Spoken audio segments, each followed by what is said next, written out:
Welcome back to theheart.org. My name's Professor Tony Gershlick. I'm from the University Hospitals of Leicester, UK. I'm here in Munich for the ESC 2012, and I've been given the privilege of chatting to some of the PIs of the late-breaking and keynote talks. Privileged to have here today an old friend, Hamm, who presented this morning on the German Aortic Valve Registry.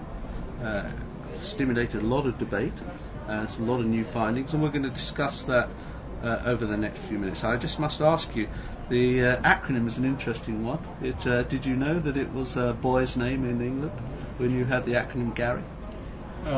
We were not quite aware of that, I must honestly say, but we were looking a very long time for an acronym, and one day it ended to be Gary, and I think it's appealing. We will call you Gary Hamm. Yeah, not really. All right, so TAVI's out there. There's a lot of data. There's a lot of registries. There's a need for data. Tell us a little bit about why you set up this study. Actually, as you said, Tony, we do have randomized data. We do have some small registries. And of course, TAVI is catching up, particularly in Germany, more than 6,000 procedures, I think, this year. And so we felt we need to do some quality assurance, we need to do some quality control. And then we were sitting together with cardiac surgeons, and we founded this registry, which is in so far unique because we capture all conventional aortic surgery replacements as well as all TAVIs. So we can do a direct comparison. In all the other registries, you look only for the TAVIs, but here we really have also see all the conventional surgery cases. And so you had a sort of mixture of all cases, not only the TAVI case. You had some surgical procedures as well. Yeah, we do. There's a very strict quality control survey in Germany that captures all these data. So we just hooked up to that. And so we can. This allows now a direct comparison to surgical procedures on a great number of patients. What percentage of patients do you think you captured? For the year 2011, we captured about 60%. Okay. And this year, of all procedures, all aortic valve interventions done in Germany, and I think in this year we probably capture up to about close to 90% of all procedures done in Germany. So one of the unique features that I noticed about your registry was the risk scoring. Yeah. And we'll talk about the outcomes in a bit, because it's quite complex, the analysis about whether or not the outcomes are similar to that which was expected. But tell us a little bit about the Euro score versus your new score that you evolved, because I think it's an important part of this absolutely, and study. You know, we all having trouble with the scores that are around currently. That the Euro score, it's really not predictive. It's not based only on patients with aortic valves. The STS score is similar.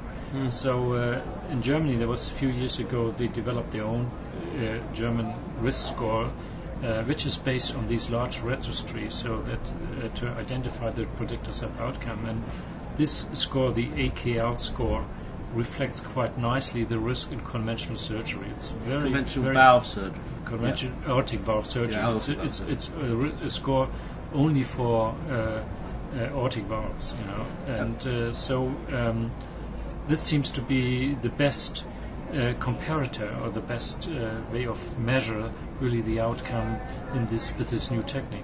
And I saw on your slide that you compared the expected outcomes using the Euro score versus your new observed. Score. We compared the expected versus the observed score, and based on this score, which was derived in 2008, which is not a long time ago, in the high-risk group, the outcome was much better. The observed outcome was much better than the expected outcome, which gave us assurance that in particularly these high-risk patients, TAVI is a very good option for these patients. So the patients who were included were all patients who had been discussed at a heart team? We think that close to all patients will be discussed in the heart team, because most of our data come from centers that have cardiac surgery and cardiology in the same unit. And the risk profile of the patients who were in your registry? we really were surprised to find that really the TAVI patients are very high-risk patients. There's no question. The Euro scores being far over 20, but they were really at very high risk. They had absolutely very high-risk procedures. So.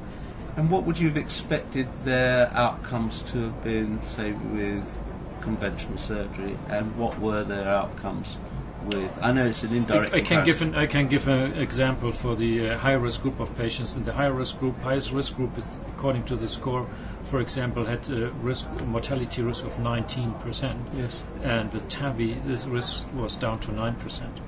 So that's slightly lower than some of the other registries that are around. Do you want to address that? Yeah, but I focus now on the high-risk group.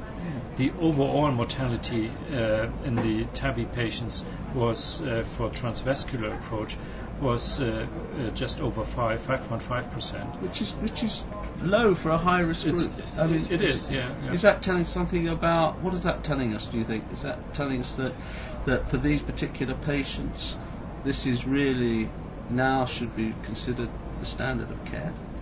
I think it's too early, but at least it's reassuring that TAVI is a very good option for these patients. But we're talking only about the in-hospital outcome, so we must wait for 30 days, we must wait for 1 year outcome. That really then tells us the real numbers. For the in-hospital outcome, we are very much in line with what is known from the randomized studies with these figures, and it's reassuring that the randomized data can be reproduced. In the real world? In the real world. Which is really important for important registries. Of course, we do have some lower risk patients in there, but most of the patients were extremely high risk. What percentage of your registry patients were this high risk group? Because I'm going to ask you in a bit about whether TAVI should be to transcend into lower risk patients. So what percentage of your overall patient population were these high risk groups who end up with a really quite a low early? Yeah, we had more than 50% of the patient, around 50% of the patient had calculated on this score a risk of more than 6% mortality. So that's rather high. So that was for, and we had only very few low risk patients in the TAVI group, as opposed to the conventional surgery where 80% were in the very low risk group, below 3% mortality. Could you do any propensity analysis? That's what we did. Of course, it's very difficult because these groups are so extreme. Yes. But based on this, we did adjust it for some of the most important variables, and then we did show that TAVI is as good, or you get the same mortality as for conventional surgery as far as you can do it. For the transvascular approach, however, the transapical approach, they did show a higher mortality when we adjusted for risk. Okay. So we're already restricting these benefits to patients where you can access it, perhaps transfemorally.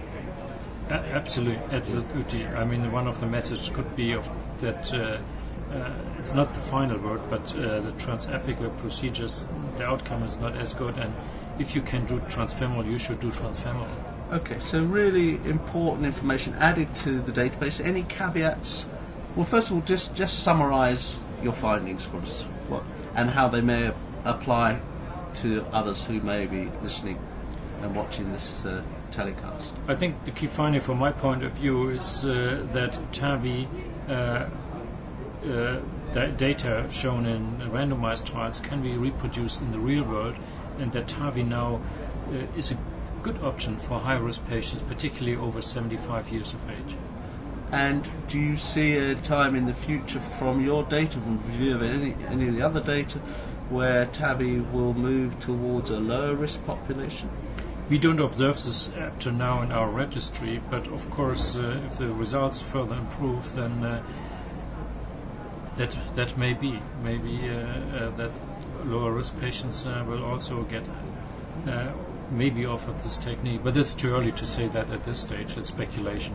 And you saw some differences between the two valve types used?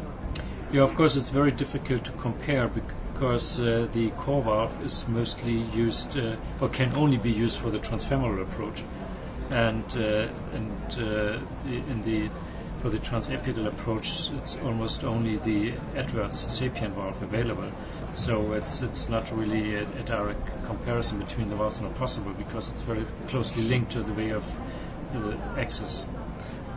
Future studies, you'll continue collecting the registry? It's going to be a large registry. That's the first report. We started out in July 2010, and we plan to go on up to 2015 and to collect data every year. So at the very end, we will have more than 50,000 patients in the registry, and I'm quite sure that we can really make very good conclusions then if we see the data over the next years. We'll look forward to seeing that at future SC late breaking. Yes. And thank you very much indeed. I promise not to call you Gary from now on, but thank you very much for coming. Okay, pleasure. Thank you very much, and I hope you've enjoyed the programme. Yes.